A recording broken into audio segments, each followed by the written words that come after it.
Em nome do Pai, do Filho e do Espírito Santo. Amém. Vinde, Espírito Santo, enchei os corações dos vossos fiéis e acendei neles o fogo do vosso amor. Enviai, Senhor, o vosso Espírito e tudo será criado, e renovareis a face da terra. Oremos, ó Deus, que instruísse os corações dos vossos fiéis com a luz do Espírito Santo. Fazei que apreciemos retamente todas as coisas segundo o mesmo Espírito e gozemos sempre de sua consolação. Por Cristo nosso Senhor. Amém. Ave Maria, cheia de graça, o Senhor é convosco. Bendita sois vós entre as mulheres, e bendito é o fruto do vosso ventre, Jesus. Santa Maria, Mãe de Deus, rogai por nós, pecadores, agora e na hora de nossa morte. Amém. Glória ao Pai, ao Filho e ao Espírito Santo, assim como era no princípio, agora e sempre, por todos os séculos dos séculos. Amém. Cristo Rei nosso, venha a nós o vosso reino. Virgem prudentíssima Maria, Mãe da Igreja, rogai por nós. Em nome do Pai, do Filho e do Espírito Santo. Amém. Então, irmãos, antes da gente começar essa breve reflexão sobre a paixão do Senhor, eu vou me apresentar para vocês. Meu nome é José Claudemir Pacheco Júnior, eu sou mais conhecido como Pacheco, mais conhecido pelo sobrenome. Sou aqui do Recife, sou casado há 12 anos, tenho uma filha de 10 anos de idade. Muitos de vocês talvez me conheçam um pouco da nossa história também, e sou membro do Reino Cristo desde o ano de 2006. E hoje eu tenho a honra de estar aqui acompanhando vocês nessa reflexão, nesse período tão diferente que a gente está passando na nossa vida, algo que talvez nenhum de nós tenhamos passado antes, uma Semana Santa diferente, uma mega missão diferente, não mais uma missão onde a gente vai até a casa dos demais para evangelizá-los, mas uma missão dentro da nossa própria casa, talvez para aprofundarmos mais nas riquezas do Evangelho. Tomemos isso como uma oportunidade que o Senhor nos dá para mudar de vida, E nada mais oportuno do que meditar a paixão do Senhor, que é o que vamos fazer hoje, nessa sexta-feira da paixão. Então, antes de partir para o Evangelho, eu vou mostrar aqui com Santo Afonso de Ligório o quanto é importante, o quanto é útil meditar a paixão do Senhor. Vou aqui na prática do amor a Jesus Cristo, um breve parágrafo. Quem pode negar que a devoção à paixão de Jesus Cristo é a devoção mais útil, a mais terna e a mais cara a Deus? Devoção que mais consola os pecadores e mais anima as pessoas que amam. De onde recebemos tantos bens, senão da paixão de Cristo? De onde temos a esperança de perdão, a força contra as tentações, a confiança de chegar ao paraíso? De onde vêm tantas luzes da verdade, tantos convites de amor, tantos estímulos para mudar de vida, tantos desejos de nos doar a Deus, senão da paixão de Cristo? Então, meus irmãos, diante dessas palavras de Santo Afonso de Ligório, a gente vai partir para a leitura do Evangelho desse dia de hoje, que são os capítulos 18 e 19 do Evangelho de São João. Então vamos acompanhar aqui essa leitura.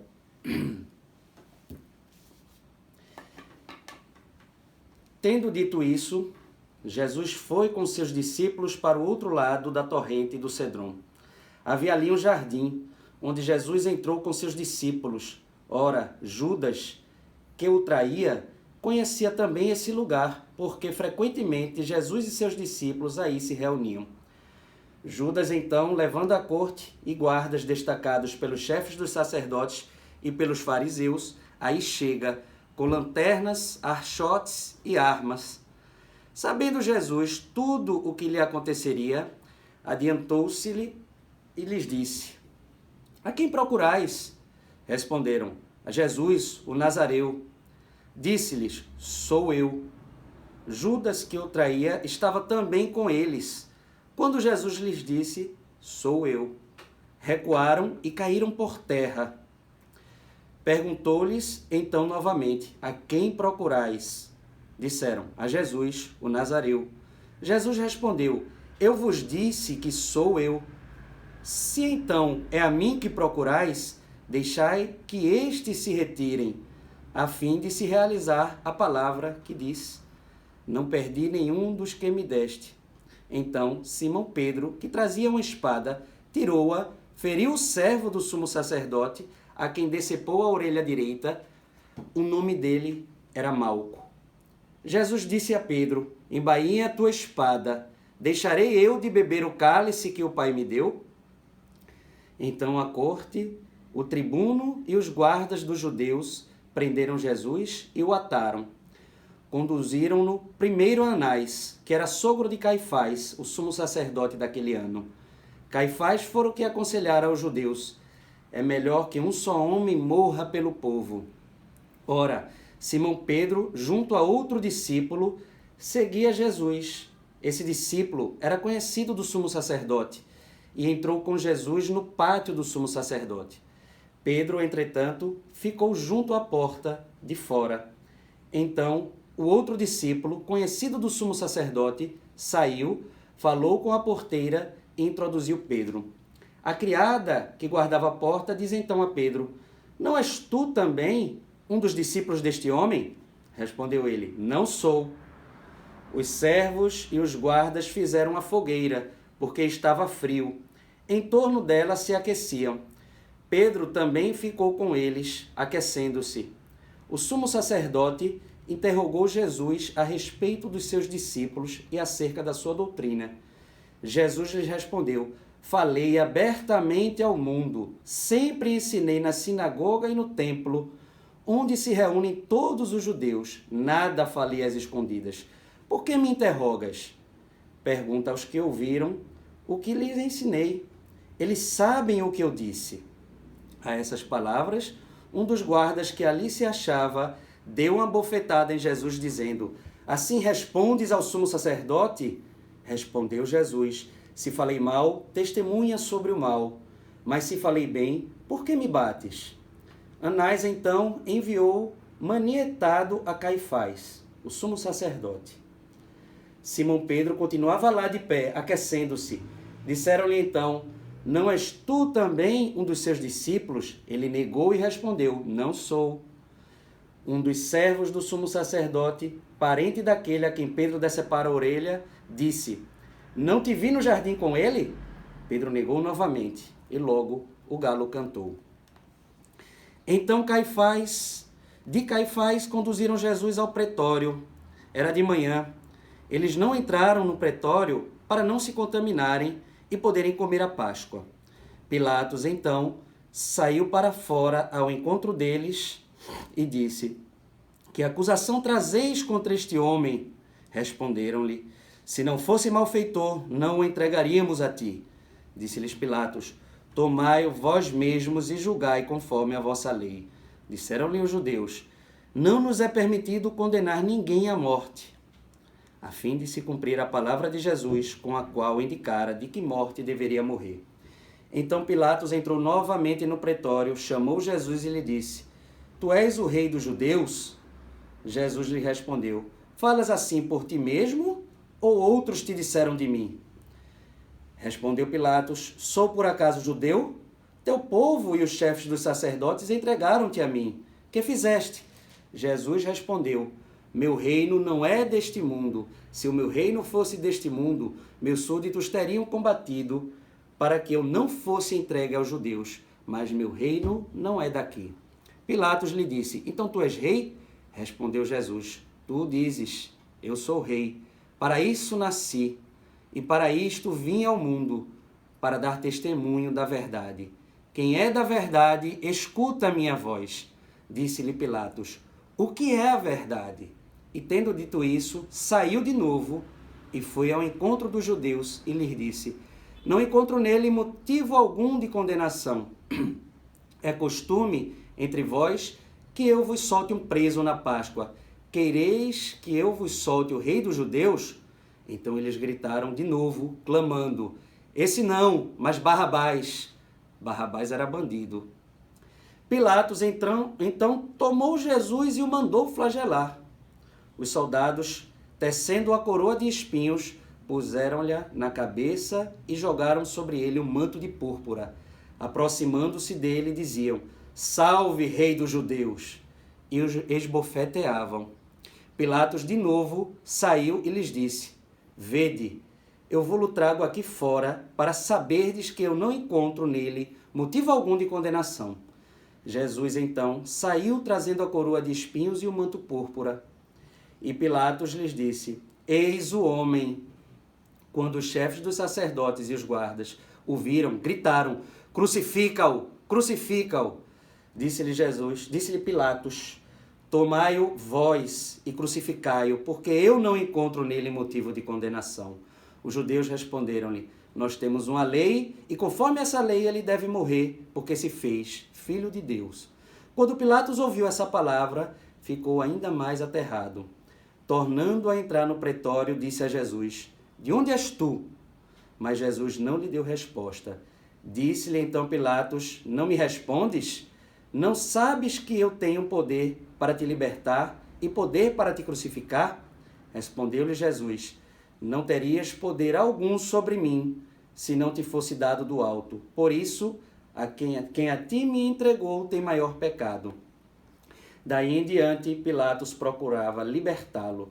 Mas os judeus gritavam: Se o soltas, não és amigo de César. Todo aquele que se faz rei opõe-se a César. Ouvindo tais palavras, Pilatos levou Jesus para fora. Fê-lo sentar no tribunal, no lugar chamado Pavimento, em hebraico, Gábata. Era o dia da preparação da Páscoa, perto da 6ª hora. Disse Pilatos aos judeus: Eis o vosso rei. Eles gritavam: A morte, crucifica-o! Disse-lhe Pilatos: Crucificarei o vosso rei? Os chefes dos sacerdotes responderam: Não temos outro rei, senão a César. Então Pilatos o entregou para ser crucificado. Então eles tomaram a Jesus. Ele caiu, carregando sua cruz, e chegou ao chamado lugar da caveira, em hebraico Gólgota, onde o crucificaram, e com ele 2 outros, um de cada lado, e Jesus no meio. Pilatos redigiu também um letreiro e o fez colocar sobre a cruz. Nele estava escrito: Jesus Nazareu, o Rei dos Judeus. Esse letreiro, muitos judeus o leram, porque o lugar onde Jesus fora crucificado era próximo da cidade, e estava escrito em hebraico, latim e grego. Disseram então a Pilatos os chefes dos sacerdotes dos judeus: Não escrevas o Rei dos Judeus, mas este homem disse: Eu sou o Rei dos Judeus. Pilatos respondeu: O que escrevi, escrevi. Os soldados, quando crucificaram Jesus, tomaram suas roupas e repartiram em 4 partes, uma para cada soldado.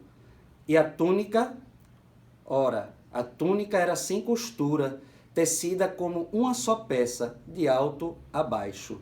Disseram entre si: Não a rasguemos, mas tiremos a sorte, para ver com quem ficará. Isso a fim de se cumprir a escritura que diz: Repartiram entre si minhas roupas e sortearam minha veste. Foi o que fizeram os soldados.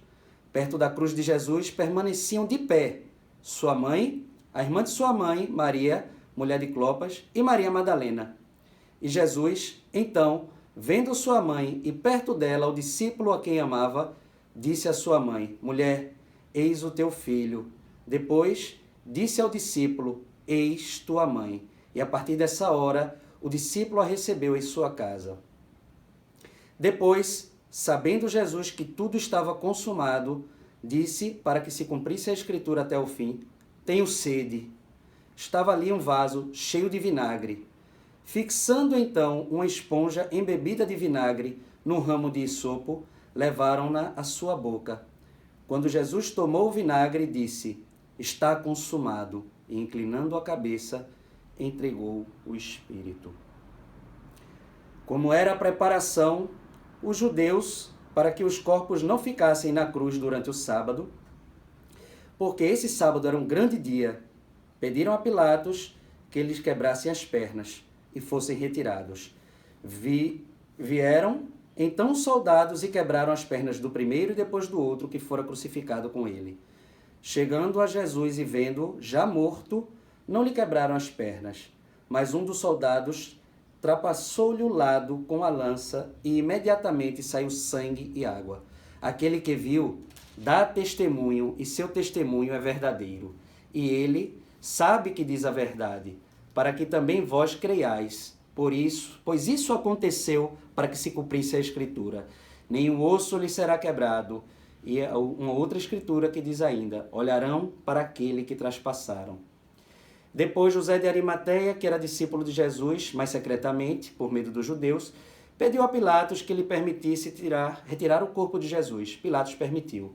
Vieram então e retiraram seu corpo. Nicodemos, aquele que anteriormente procurara Jesus à noite, também veio, trazendo cerca de 100 libras de uma mistura de mirra e aloés. Eles tomaram então o corpo de Jesus e o envolveram em faixas de linho com os aromas, como os judeus costumam sepultar. Havia um jardim no lugar onde ele fora crucificado, e no jardim um sepulcro novo, no qual ninguém fora ainda colocado. Ali então, por causa da preparação dos judeus e porque o sepulcro estava próximo, eles depuseram Jesus.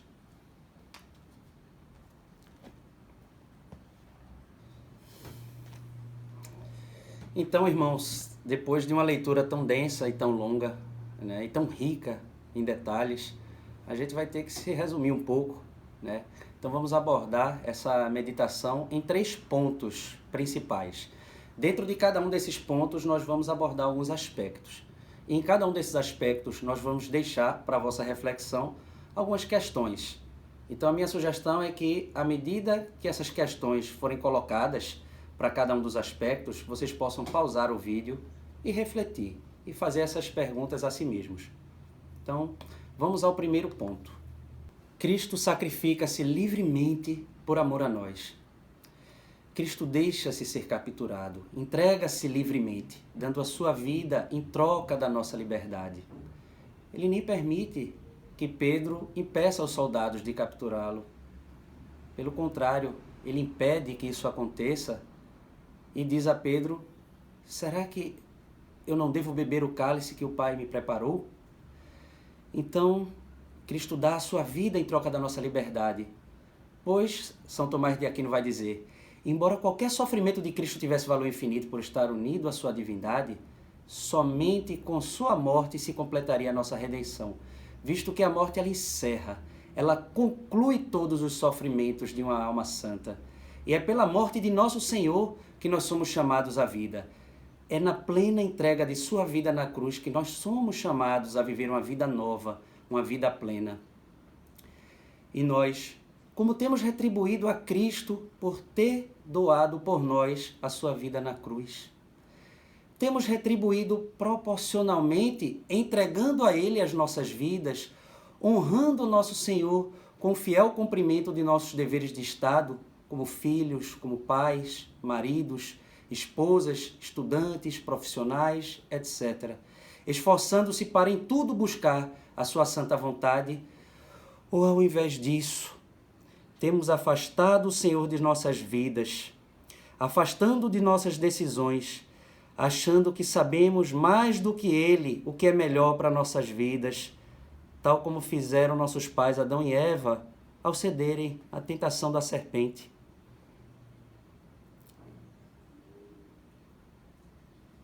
No decorrer desse evangelho, nós vamos ver que Pedro se envergonha. Pedro sente medo de ser reconhecido como discípulo de Cristo. Por 3 vezes ele nega o Senhor. Ele, que há pouco havia garantido que estaria pronto para ir com nosso Senhor à prisão, para ir com nosso Senhor à morte. Ele que há pouco, na ânsia de defender o Senhor, meteu a espada na orelha de Malco, servo do sumo sacerdote. Onde está agora a firmeza daquela pedra sobre a qual nosso Senhor prometeu erguer a sua igreja?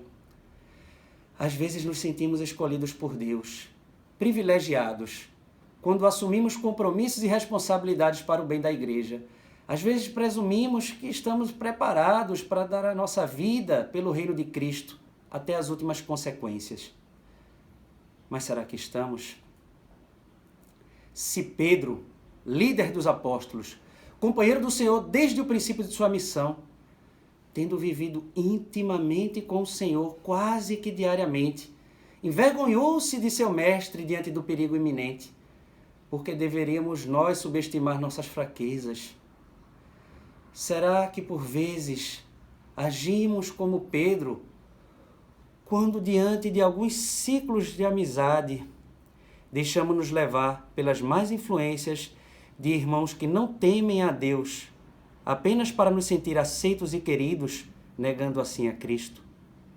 Será que em certos ambientes nos envergonhamos de nossa religiosidade, abandonando certos gestos de piedade e de devoção, como o sinal da cruz, ao passar por uma igreja, como a oração antes das refeições, não permitindo que os demais nos reconheçam como discípulos de Cristo, com medo de sermos taxados de carolas?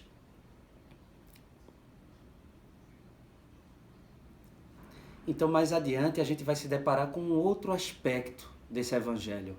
Quem é da verdade, ouve a minha voz. Foi isso que Cristo disse a Pilatos. E vocês reparam que Pilatos faz em seguida uma pergunta: o que é a verdade? E ele nem espera qualquer resposta sair dos lábios de Nosso Senhor, porque nem precisava. A resposta Pilatos já tinha diante de si: Cristo, caminho, verdade e vida. Mas ele temia aos judeus e ele ignorava essa resposta. Ele fez até de tudo para libertar o Senhor, como a gente vê no Evangelho. Parecia até estar se convencendo de sua realeza, de sua divindade, mas pelo visto, temeu mais ao juízo dos homens do que ao juízo de Deus. Quantas vezes agimos tal como Pilatos e nos deixamos levar pelo respeito humano? Quando vemos em determinadas situações que presenciamos a verdade ser achincalhada, a injustiça a prevalecer, e preferimos nos calar para não criar situações desconfortáveis e ficar bem com os demais. Quantas vezes agimos tal como Pilatos e ficamos receosos em criar discussões desnecessárias, quando nos calamos enquanto os outros ao nosso redor tripudiam da nossa religião, espalham mentiras a respeito da Igreja de Cristo, fazem pouco caso dos nossos valores mais caros ou ofendem a nossa fé. Não seriam estas ocasiões adequadas para ensinar, claro, com sabedoria e com caridade, os que ignoram a verdade? Não mereceriam também eles conhecer a Cristo e, amando-o, pavimentarem o caminho ao céu? O temor de Deus é um dom do Espírito Santo. O que temos feito para cultivá-lo em nossa alma? Temos nos preparado adequadamente para enfrentar as diversas ocasiões que Deus nos dá para dar testemunho da verdade? Ou preferimos gastar nosso precioso tempo com futilidades e outras coisas menos importantes? Mais adiante, nós vemos Pilatos levando Nosso Senhor coroado de espinhos e com seu manto de púrpura. E ele diz: eis o homem. Muitas vezes, diante das ocasiões de pecado na qual nos encontramos, nossa consciência nos apresenta Jesus dilacerado e humilhado, e até então esquecido por nós. Eis o homem. E quantas vezes, diante de tal cena, escolhemos consentir com o pecado, e tal como os judeus daquela época dizemos: crucifica-o. Que esforço poderíamos fazer a mais em nossas vidas para que Cristo não seja novamente crucificado pelas nossas ofensas? Que esforço! Agora vamos ao segundo ponto da nossa meditação. Na cruz, Cristo nos dá Maria por mãe. Então São João vai retratar Maria de pé junto à cruz. Que resignação, né? Diante de tamanho sofrimento. Mesmo tendo uma espada de dor atravessando a sua alma, ela une o próprio sacrifício ao sacrifício do seu amado Filho. Ela se imola pela salvação do mundo também. Então ela está de pé, não encolhida no chão ou desmaiada de dor. Nessa dor, nesse sofrimento, que seria perfeitamente compreensível numa situação daquela, de uma mãe que vê o filho submetido a tamanha tortura. Mas não, ela está de pé. E nós, como temos nos comportado diante dos nossos sofrimentos? diante das privações da vida, nesse vale de lágrimas, diante das nossas doenças, nossas derrotas, nossas contrariedades, nossas perdas? Será que temos nos comportado com resignação, na certeza de que tudo concorre para o bem dos que amam a Deus? Ou não? Nos comportamos com lamentações e autocomiseração, típicas de quem se acha bonzinho demais para sofrer tanto. Deus, querendo dar a Maria Santíssima uma grande prova de amor privilegiado, não encontrou em seus tesouros nada mais precioso que a cruz. Podemos nós, portanto, nos queixarmos quando Ele nos torna participantes de sua cruz? Ao invés disso, não deveríamos nós consolarmos-nos em saber que Ele quer nos tratar do mesmo modo que tratou a criatura que Ele mais amou? É assim que temos pensado quando nos deparamos com a nossa cruz? Sabemos bem, ou pelo menos deveríamos saber, né, que o chamado de Nosso Senhor é um chamado de renúncia, é um chamado de cruz. Aquele que quiser me seguir, renuncie a si mesmo, tome a sua cruz e me siga. Temos tirado proveito da nossa cruz para louvar a Deus com a oferta das nossas dores, com a oferta das nossas vidas, e assim nos santificar, nos tornar pessoas melhores e capazes de amar mais a Deus e ao próximo. Na cruz, enfim, Nosso Senhor nos dá Maria como mãe. Então, na hora da morte, a gente se preocupa em distribuir aos nossos entes queridos os nossos bens mais preciosos. São Bernardino de Sena, ele vai dizer que as provas de amor que a pessoa dá na hora da morte são as que mais ficam firmemente na memória, são as que as pessoas prezam mais.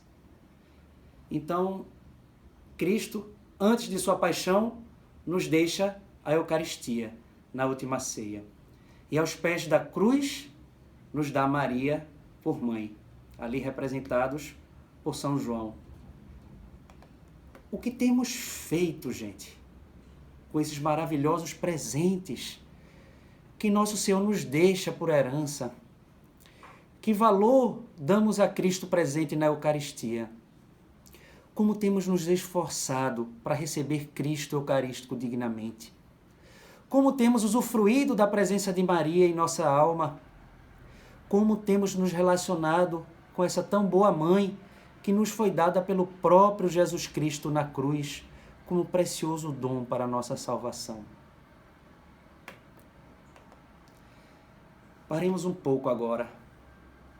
Adoremos e glorifiquemos a Deus por esta mulher forte, mais forte do que qualquer outra criatura de Deus, seja homem, seja mulher. Ela que é a rainha dos santos e rainha dos mártires. Que esta boa mãe nos conceda a graça da coragem e da fortaleza nas diversas circunstâncias da vida. Então agora a gente vai para o terceiro e último ponto da nossa reflexão. O lugar da crucificação. O que é que a gente pode extrair de reflexão desse mero detalhe que é o lugar que Cristo foi crucificado? A gente sabe pelo Evangelho que Cristo foi crucificado no Calvário, no Gólgota. É um local situado na mesma região do Monte Moriá, ali onde Abraão levou seu filho Isaque para sacrificá-lo. O Gólgota também é o local escolhido pelos judeus para a execução dos grandes criminosos. E também é o local onde Noé teria enterrado o crânio de Adão, que, segundo a tradição judaica, ele teria levado consigo na arca. Daí o nome Gólgota, que significa justamente lugar da caveira, ou lugar do crânio. Então, assim, inclusive muitos dos padres da igreja vão corroborar essa tradição judaica. A gente tem Tertuliano, Orígenes, Santo Atanásio, entre outros. Então, quanta riqueza a gente pode já enxergar aí. Quanta riqueza Deus nos permite extrair dessa mera escolha do local da crucificação do seu divino Filho. Então ali, Deus impediu que Abraão entregasse seu filho Isaque em sacrifício e ofereceu um cordeiro para que fosse sacrificado no lugar de Isaque. Ali, ele entregou o seu próprio filho chamado por João Batista de Cordeiro de Deus, para ser sacrificado no nosso lugar. Ali, no local destinado à execução dos criminosos, ele, mesmo sendo inocente, morre para expiar os crimes do mundo inteiro. Ali, bem no local que serviu de túmulo para o nosso primeiro pai, Adão, ele morre para destruir o império da morte, logo ali na sua origem, e nos restituiu o direito à vida eterna, na amizade com Deus, da qual Adão tinha nos privado, por conta de seu pecado.